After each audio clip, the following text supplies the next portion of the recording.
दोस्तों, आपका केजी कहानी में स्वागत है। आप चैनल पर नए हैं तो चैनल को सब्सक्राइब, वीडियो को लाइक शेयर करें। कहानी है टिटहिरी और समुद्र।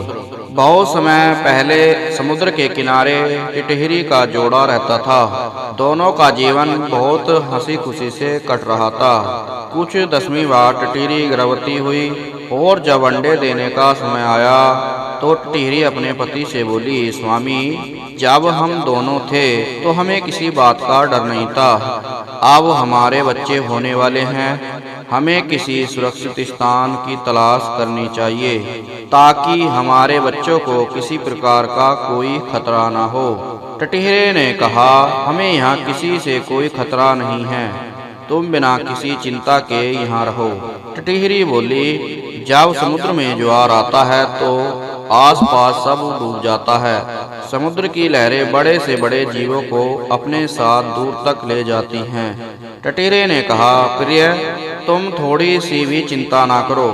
समुद्र में इतनी हिम्मत नहीं है कि वो हमारी संतान को कोई नुकसान पहुंचा सके। वह मुझसे डरता है।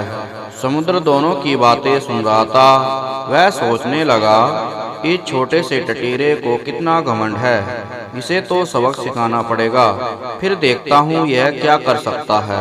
कुछ दिनों बाद टिटहिरे ने अंडे दिए। एक दिन दोनों भोजन की तलाश में बाहर गए थे।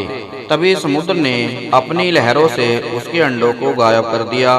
जब दोनों लौट कर आए तो अपने अंडों को गायब देखकर टिटहिरी परेशान होकर रोने लगी और टिटहिरे से क्रोधित होते हुए बोली, मैंने तो आपसे पहले ही कहा था अपने अंडों को किसी सुरक्षित जगह पर रखते हैं, परंतु आपके घमंड और अभिमान के कारण मेरे अंडों को समुद्र बहाकर ले गया।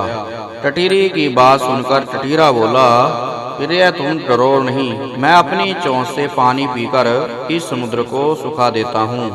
टिटहिरे की इस प्रकार की मूर्खतापूर्ण बातें सुनकर टिटहिरी और अधिक नाराज हो गई और बोली, हमें अपनी शक्ति के अनुरूप व्यवहार करना चाहिए। जिस समुद्र को हजारों बड़ी बड़ी नदियाँ अपने पानी से भरती हैं, उसे तुम अपनी चोंच से सुखाना चाहते हो।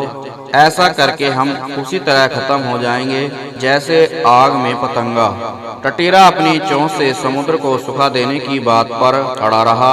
अंत में टिटहिरे के मुख से खरी खोटी सुनने के बाद टिटहिरा इस बात पर तैयार हो गया कि वो दूसरे पक्षियों के पास जाकर उनसे मदद मांगते हैं, शायद कोई समाधान निकल आए। टिटहिरी और टिटहिरे ने सारस, बुगला, कबूतर, मोर आदि पक्षियों को बुलाया और अपनी दुख भरी कहानी बताई। सभी पक्षियों ने कहा, हम तो समुद्र के सामने असक्त हैं, परंतु हो सकता है गरुड़ हमारी सहायता कर दें। इतना कहकर सभी गरुड़ के पास पहुँचे और उसने अपना दुखड़ा सुनाया।